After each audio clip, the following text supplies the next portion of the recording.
I never thought a single phone call from my own son could turn my life upside down in less than an hour. If you had asked me that morning how my day would end, I would have said something ordinary. Tea, a quiet afternoon, maybe a little rest. Instead, I was standing alone in a hotel room I never asked for, holding a suitcase I didn't pack, while somewhere far away, my son's in-laws were already shouting the word divorce. And all of it somehow started with me. My name doesn't really matter here. What matters is that I am a mother. I raised my son with love, sacrifice, and patience. Like many parents, I gave him everything I could so he could build a better life. When he grew up, got married, and started his own family, I stepped back. I didn't interfere. I didn't complain. I believed that was the right thing to do. I believed that if I stayed quiet, respected boundaries, and trusted my son, things would stay peaceful. For a long time, they did. My son's marriage looked perfect from the outside. Smiles at family gatherings, polite conversations, well wishes exchanged on festivals. His wife came from a respectable family. Her parents seemed calm, well-spoken, and proud. There were no obvious fights, no public drama. But as many of you already know, what happens behind closed doors is often very different from what we see in front of others. It started with small changes. My son began calling less. When he did call, his voice sounded tired, almost careful, as if every word had to be chosen wisely. If I asked about his wife or her parents, he would change the topic. I told myself not to overthink it. Young couples have their own struggles. I didn't want to become that parent who creates problems where none exist. Then one evening, my son called me and said something that didn't sit right in my heart. "Mom," he said, "I've booked a hotel for you for a few days." I laughed at first, thinking he was joking. I had never stayed in a hotel alone before. I asked him why. He paused. Just for a second. "But as a mother, you notice these things. It'll be good for you," he said. "You can rest. Relax. No stress." I asked again, more gently this time. "Is something wrong at home?" He said no. Too quickly. That's when I felt it. That quiet fear that creeps in when your child is hiding something from you. But I didn't push. I trusted him. I told myself he knew what he was doing. Maybe he wanted privacy with his wife and her parents. Maybe it was just a temporary arrangement. The next morning, he came to pick me up. He avoided my eyes while loading my bag into the car. His hands were shaking. I asked him one last time if everything was okay. "Just trust me, Mom," he said. So I did. The hotel was clean, quiet, and far from home. He checked me in, made sure I had everything I needed, and left in a hurry. As I watched him walk away, a strange heaviness settled in my chest. It felt like I had been moved out of my own life without understanding why.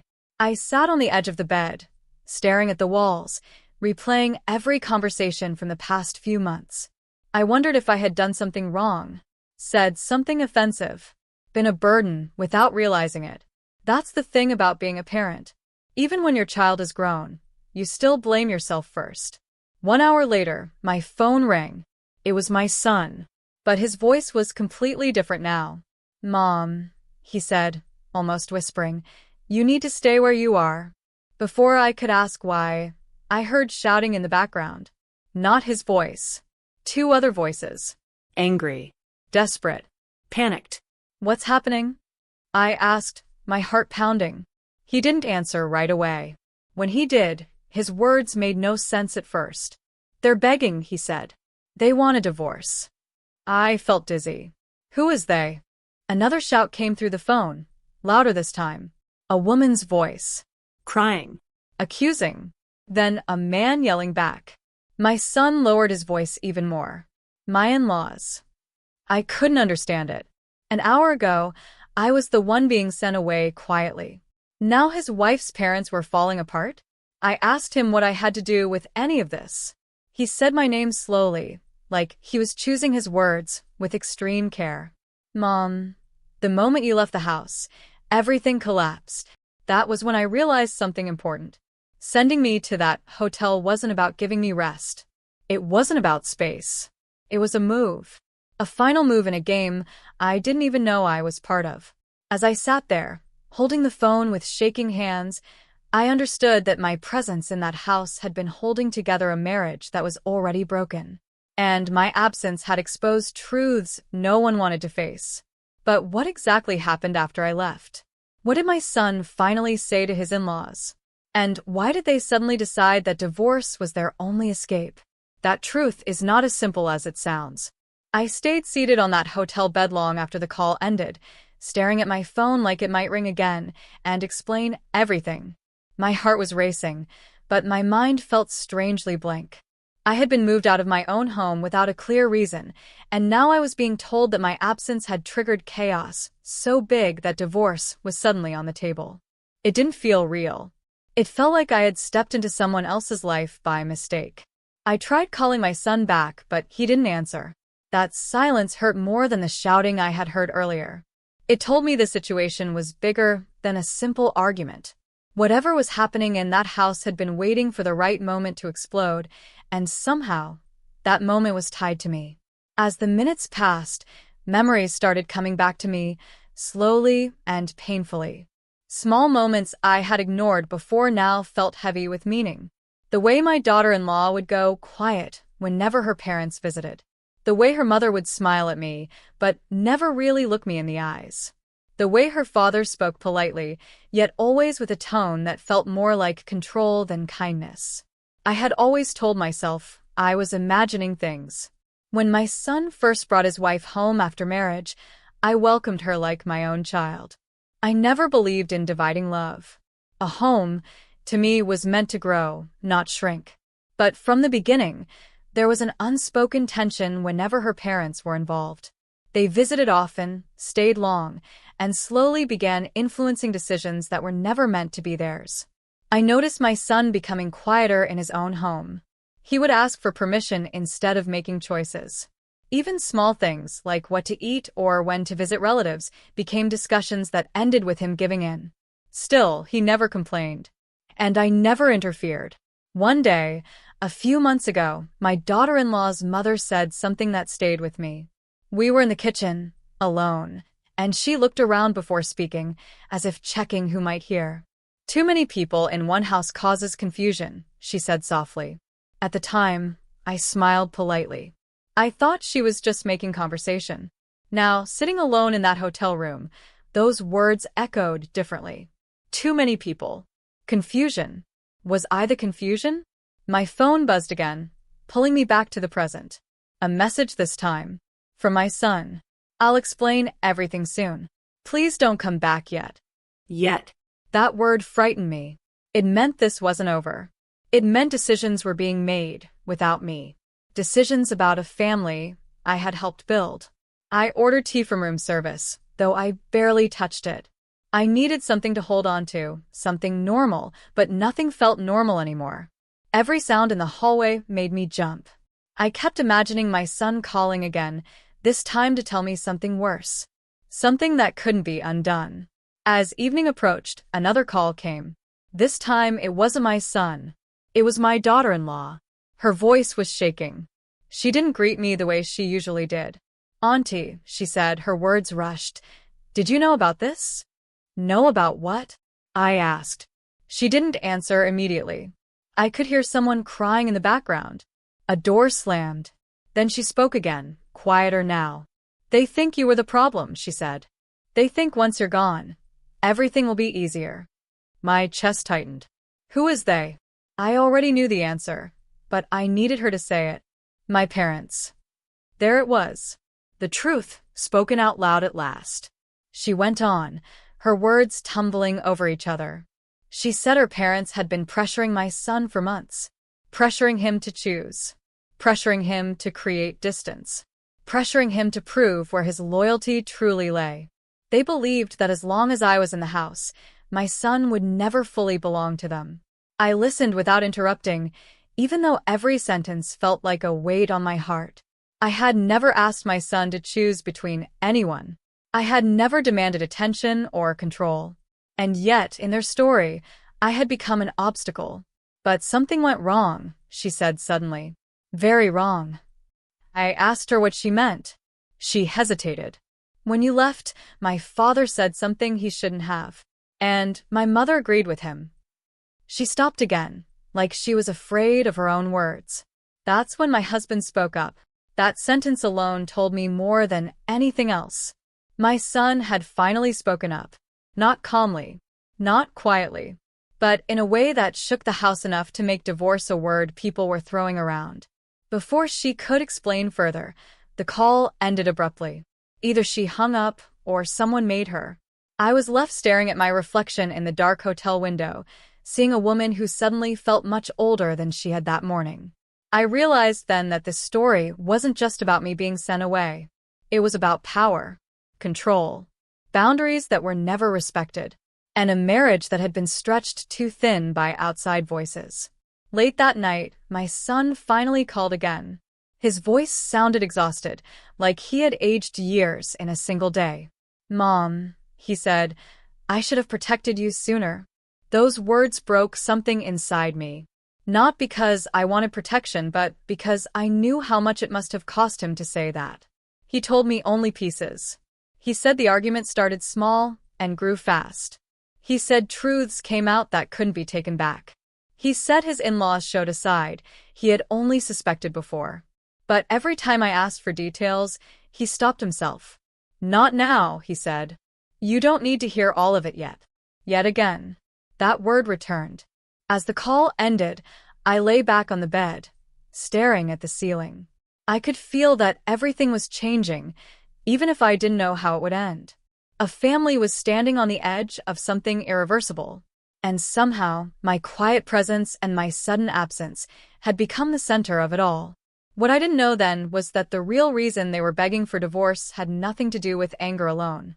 It had to do with a truth they never expected my son to uncover and the consequences they were desperate to escape. That night, sleep never really came. I closed my eyes, but my mind stayed awake, replaying every word, every pause, every unfinished sentence. The hotel room felt colder than before, even though the air conditioner was off. I kept thinking about my son's voice when he said he should have protected me sooner. That wasn't something a child says lightly. It carried guilt, regret, and a kind of anger he had buried for years. The next morning, I woke up to messages from relatives. Short, confusing ones. "Is everything okay? We heard there was a fight. Call me when you can." News had already started spreading, but no one knew the full story. They only knew that something serious had gone wrong between my son and his in-laws. And somehow, my sudden move to a hotel was part of the whispers. I didn't reply to anyone. I wasn't ready to speak when I didn't even understand the truth myself. Around midday, my son finally came to see me. When he walked into the room, I barely recognized him. His eyes were red, his shoulders tense, and the confidence he used to carry so naturally seemed worn down. He hugged me tightly, longer than usual, like he was afraid I might disappear again. "I didn't want you dragged into this," he said quietly. "But I already am," I replied. He nodded. "That's exactly the problem." We sat across from each other, the small table between us feeling like a barrier. He began talking slowly, carefully, as if testing each word before letting it out. He said the conflict didn't start yesterday. It had been building since the early days of his marriage. At first, it was advice, then suggestions, then expectations, and eventually demands. "They never trusted me to run my own family," he said. "They wanted control. Over decisions. Over money. Over space." Money. That word caught my attention. He explained that his in-laws had been pushing him to make financial commitments he wasn't comfortable with. Joint investments. Property discussions. Plans that tied his future tightly to theirs. When he hesitated, they blamed my influence. They said he was too attached to his mother, too soft, too unwilling to break away. "They said as long as you were around, I'd never fully belong to their family," he said, his jaw tightening. I felt a mix of sadness and anger. Not because they thought that, but because my son had been carrying this alone. He told me that the day before, his in-laws had given him an ultimatum. They didn't call it that, but it was clear enough. Either he created distance from me permanently, or they would make his married life unbearable. Sending me to the hotel was his way of buying time. He thought if I wasn't physically there, the tension would calm down. But instead, he said softly, they showed their real faces. According to him, the argument exploded when his father-in-law said something cruel about me. Something he refused to repeat. His mother-in-law supported it, saying it was necessary for the future. That was the moment my son stopped staying quiet. He asked them directly what they really wanted. My son said. And they answered. Their answer wasn't about peace or happiness. It was about control and security. About making sure my son was tied to them in ways he couldn't escape. When he pushed back, when he said his mother was not a problem to be removed, they panicked. That's when they started talking about divorce, he said. Not us. Them. The idea of divorce wasn't about ending my son's marriage. It was about pressure. Fear. A way to regain control by creating chaos. As he spoke, I realized this wasn't just a family disagreement. It was a power struggle that had finally been exposed. Later that day, my daughter-in-law came to see me as well. She looked torn, like she was standing between two worlds that were pulling her apart. She sat beside me, holding my hand tightly, her eyes filling with tears. I didn't know how bad it was, she said. They never showed me this side before marriage. She admitted she had been raised to believe her parents were always right. Questioning them felt like betrayal. But hearing the things they said about me, about my place in the family, had shaken her deeply.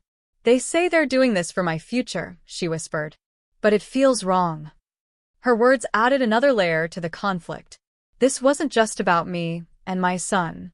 It was about a woman caught between loyalty to her parents and her own marriage.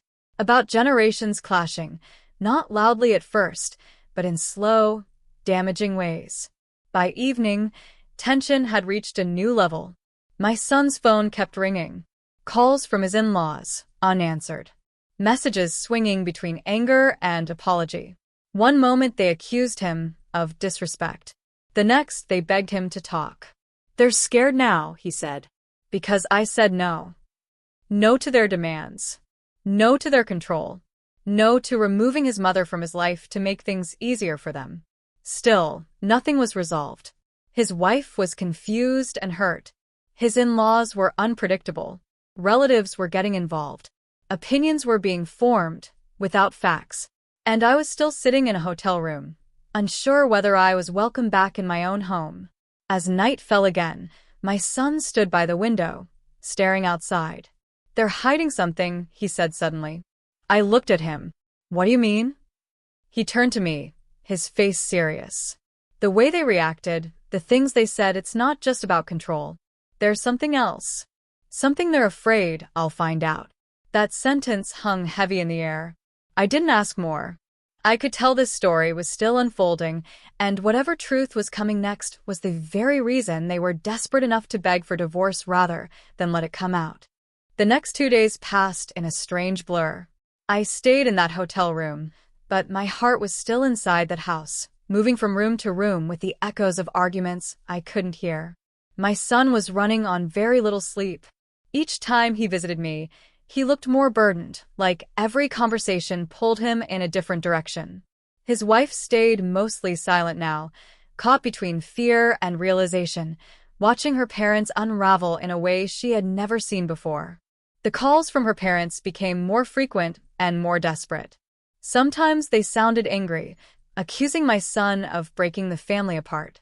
Other times their voices softened, almost pleading, asking him to meet, to talk, to sort things out like adults. But my son noticed something important. Every call came with conditions. Every apology was followed by a request. And every request was tied to urgency. They want this settled fast, he said one evening, his phone buzzing again on the table. Too fast.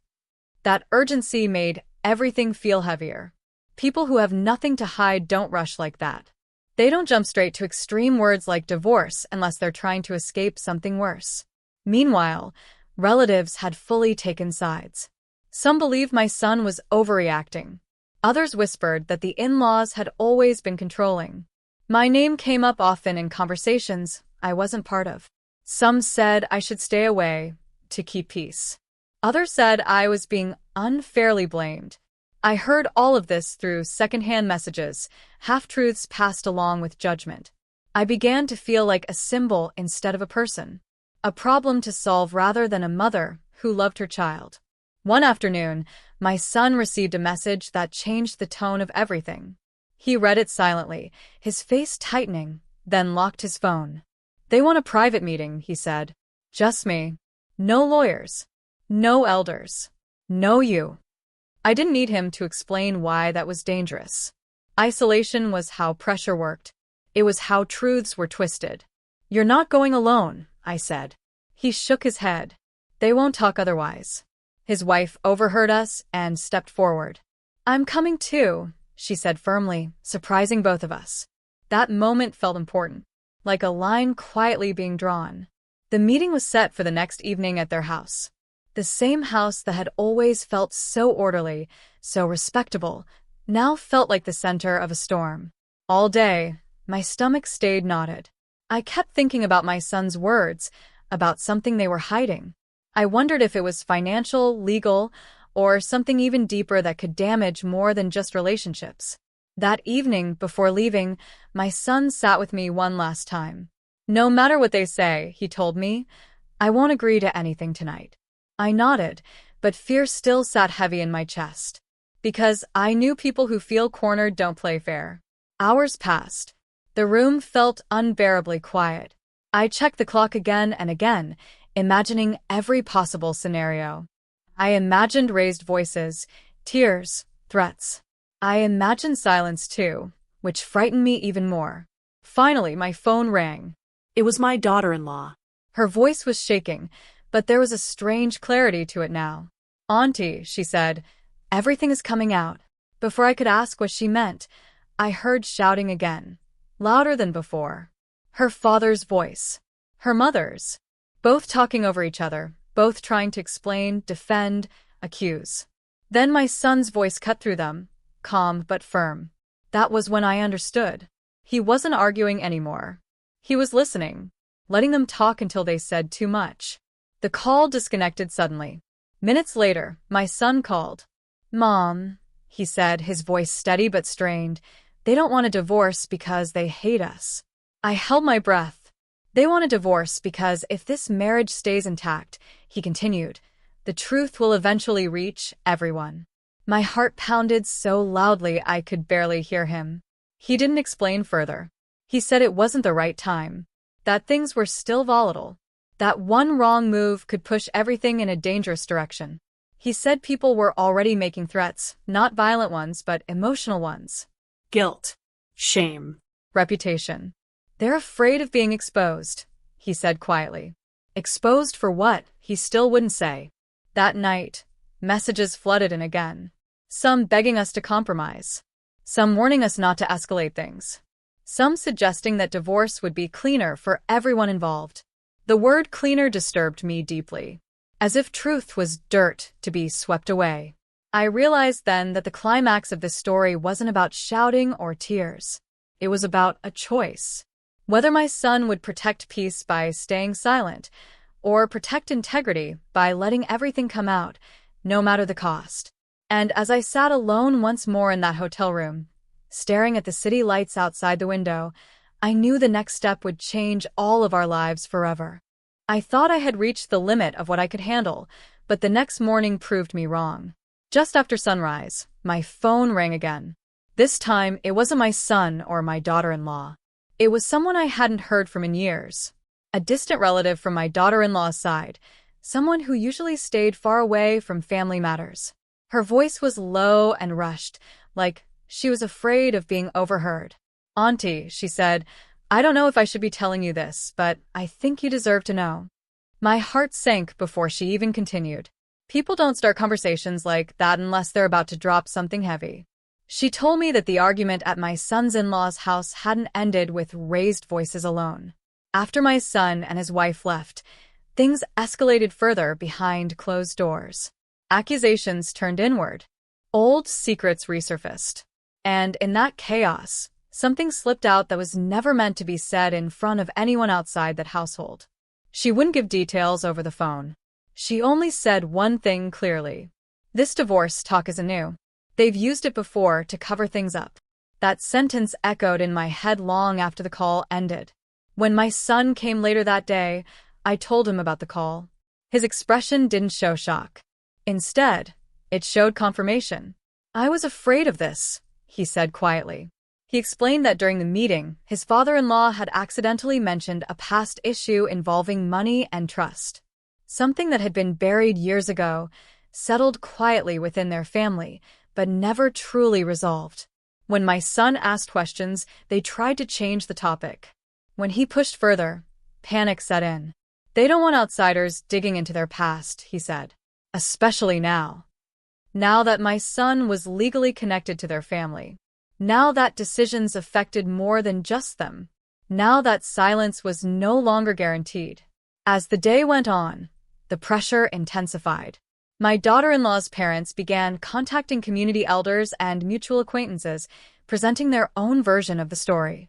In their version, I was the reason for the tension. My son was being influenced. Their daughter was being emotionally pulled away. Divorce, they claimed, was being forced on them unfairly.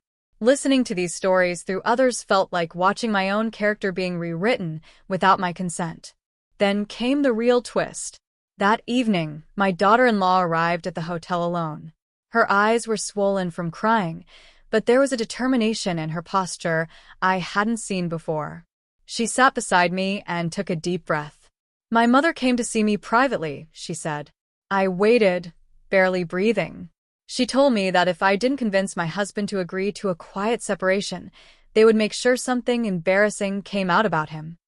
My blood ran cold. It wasn't a direct threat. It was wrapped in concern, in warning, in twisted protection. But the message was clear. They were willing to damage my son's reputation if it meant protecting themselves. That was when the stakes truly changed. This was no longer just a family conflict. It was about fear, image, and the lengths people would go to keep their past hidden. Divorce was no longer a desperate reaction. It was a strategy. My daughter-in-law looked at me with tears in her eyes. "I don't know what they're hiding," she said. But I've never seen them this scared. Later that night, my son received another call. This one was calmer than the rest, almost rehearsed. His father-in-law suggested mediation. Confidential discussions. Agreements that would ensure mutual respect and no unnecessary exposure. Every word sounded polite. Every sentence carried a warning beneath it. After the call ended, my son sat silently for a long time. "They're trying to control the ending," he finally said. "They don't want the truth to decide it." I realized then that the second plot twist wasn't about discovering a single secret.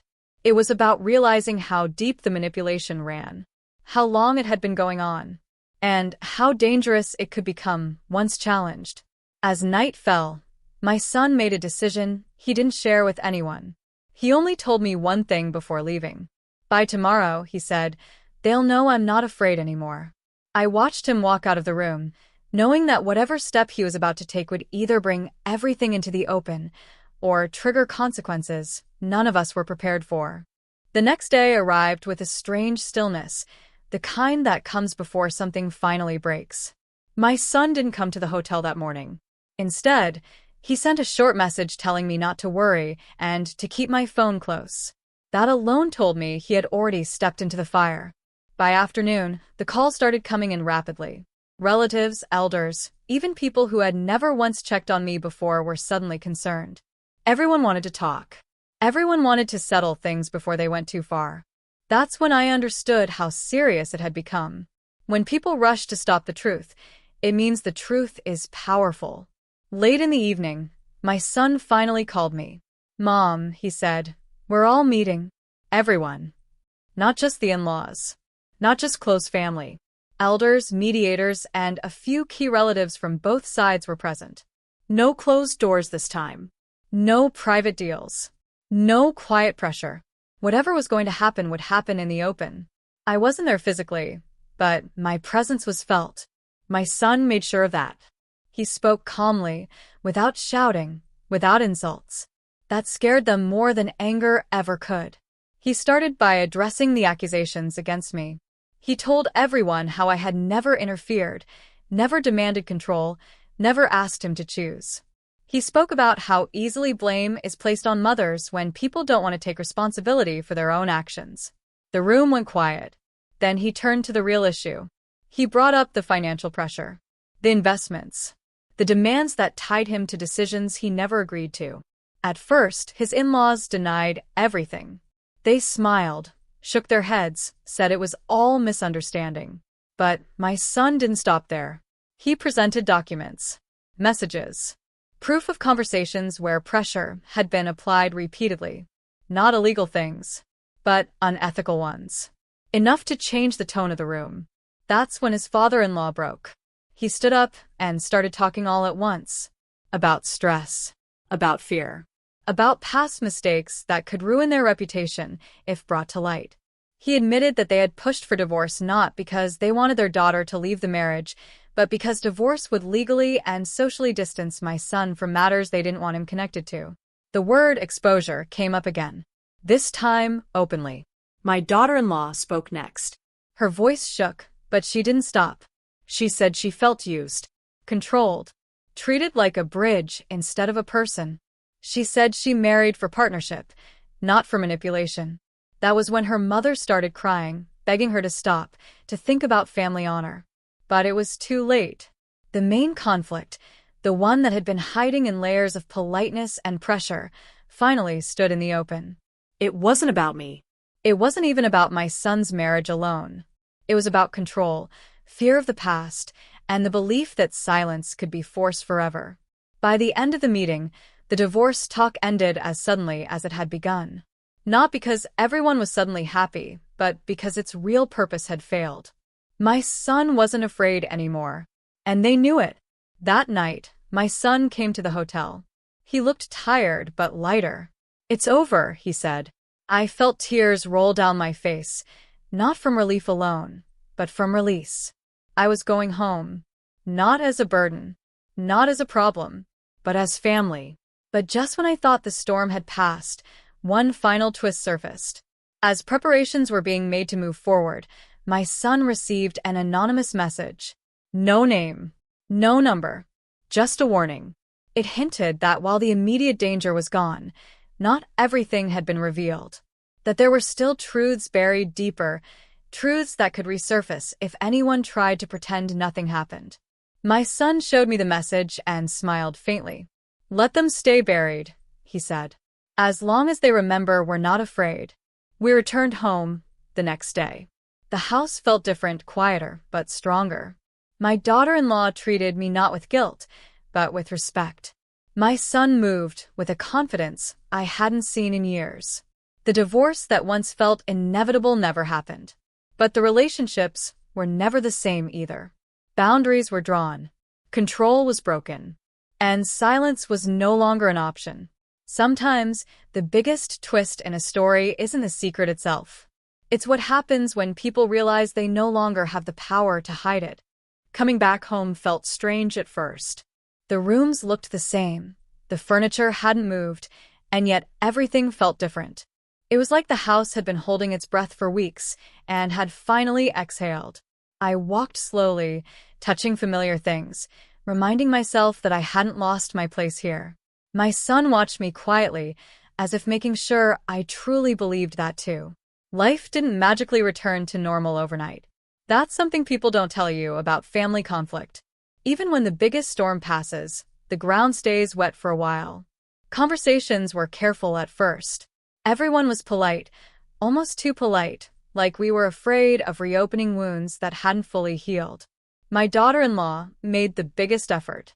She started spending time with me in the evenings, asking about my day, my health, my memories. Not out of obligation, but out of understanding.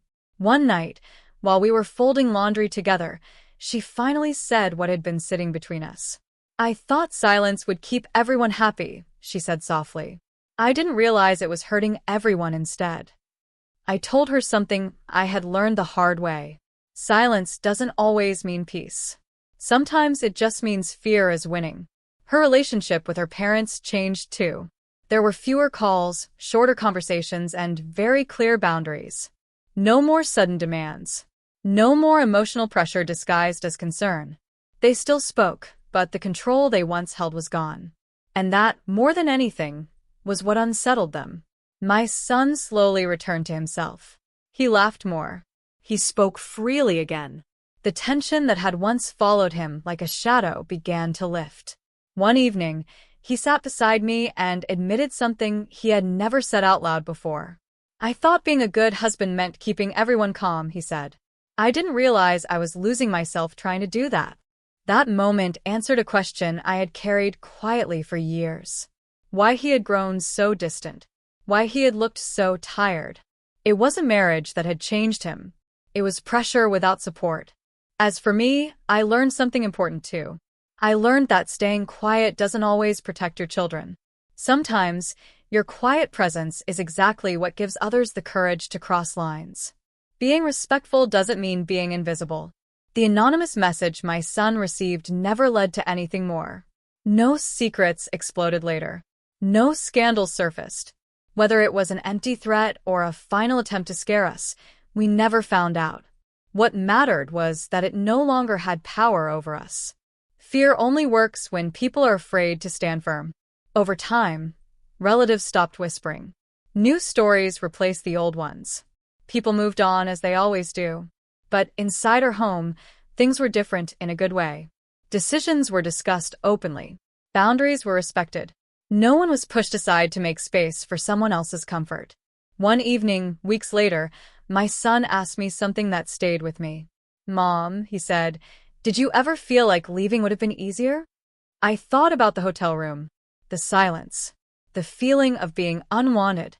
Then I thought about standing my ground without shouting, without fighting, simply by existing and refusing to disappear. "Yes," I answered honestly. "It would have been easier, but it wouldn't have been right."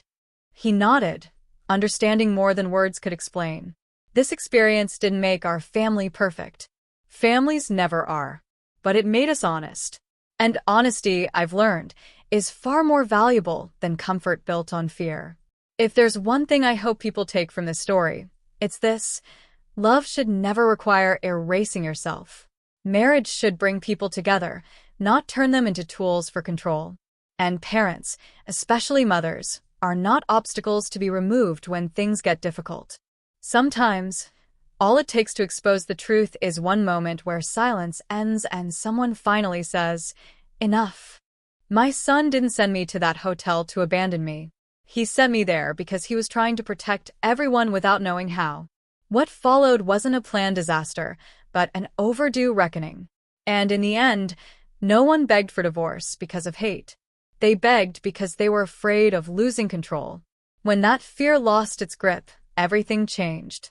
Today, when I sit in my home, sipping my tea in the quiet afternoon, I don't feel like a burden. I feel like a witness to a hard lesson learned, one that reshaped our family for the better. Some stories end with answers. Others end with clarity. This one ended with both.